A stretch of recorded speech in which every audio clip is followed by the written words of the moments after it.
بچپن میں میرے والد کا انتقال ہو گیا تھا۔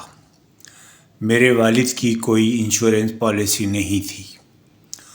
بچوں کو زندہ رکھنے کے لیے میری ضعیف والدہ دوسروں کا کام کرنے پر مجبور تھیں۔ ان کی موت نے میرے والدہ کو ایک دم بوڑھا کر دیا تھا۔ میں جوان ہوا، مختلف کام کیے، لیکن مسلسل دکھ بھری زندگی کی یاسیت میرے چہرے پر عیاں رہتی تھی۔ آپ خود ہی بتلائیے کہ جب اوائل ہی سے ایسے مصائب مجھے گھیر رہے ہوں تو میرے پاس خوش رہنے کا سبب کیا ہے؟ سچی بات تو یہ ہے کہ میں لفظ خوشی سے ہی خوفزدہ سا رہتا تھا کہ کہیں یہ بھی دکھ کی کسی دوسری شکل کا نام نہ ہو۔ جب میں نے لائف انشورنس سیلز کیریئر کا آغاز کیا تو جلد ہی مجھے احساس ہو گیا کہ میرا مغموم اور اداس چہرہ دیکھ کر پراسپیکٹس مجھ سے اچھی طرح بات نہیں کرتے۔ میرا غمگین چہرہ دیکھ کر شاید وہ یہ سمجھتے ہیں کہ میں انہیں اپنی دکھ بھری داستان سنانا چاہتا ہوں۔ وہ مجھ سے پرتپاک طریقے سے نہ ملتے اور ان کے اس برتاؤ کا مطلب تھا میری پیشہ ورانہ ناکامی۔ میں نے محسوس کیا کہ کامیابی حاصل کرنے کے لیے مجھے اپنے اس انداز پر فوری قابو پانا ہوگا اور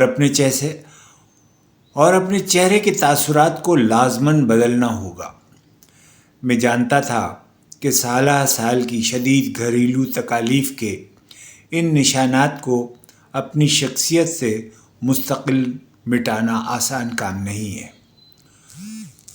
کیونکہ چہرے کے تاثرات کو بدلنے کا مطلب تھا کہ میں زندگی کے بابت اپنا زاویہ نگاہ کو بھی یکسر تبدیل کر دوں۔ بچپن سے شعور اور لاشعور پر چھائی ہوئی رنج و غم کی اس دبیز تہ کو بدلنا اتنا آسان نہیں تھا، لیکن کامیابی حاصل کرنے کے لیے مجھے یہ تبدیلی لازماً لانا ہی تھا۔ آئیے میں آپ کو بھی وہ طریقہ بتاؤں جسے اپنا کر میں خود مطلوبہ تبدیلی پیدا کرنے میں کامیاب رہا۔ اس طریقے کے مثبت نتائج فوراً ہی ظاہر ہونا شروع ہو گئے، نہ صرف میری پیشہ ورانہ زندگی میں بلکہ میری گھریلو زندگی میں بھی۔ ہر صبح جب میں نہانے کے لیے جاتا تو باتھ روم میں لگے آئینے کے سامنے کھڑا ہو کر روزانہ 15 منٹ مسلسل مسکرانے اور دل سے مسکرانے کی مشق کرتا۔ میں نے یہ محسوس کیا کہ میری یہ مسکراہٹ محض کاروباری یا مصنوعی مسکراہٹ نہیں ہونی چاہیے، بلکہ سچی اور کھری مسکراہٹ ہونی چاہیے جو دل کی گہرائیوں سے جنم لے اور ہونٹوں کے ذریعے ظاہر ہو، اور یہی مسکراہٹ میری کامیابی بنی۔ فرینک بیچکر امریکہ کا ایک بہت بڑا نام ہے اور اس نے انشورنس کے میدان میں بہت سی کامیابی حاصل کی۔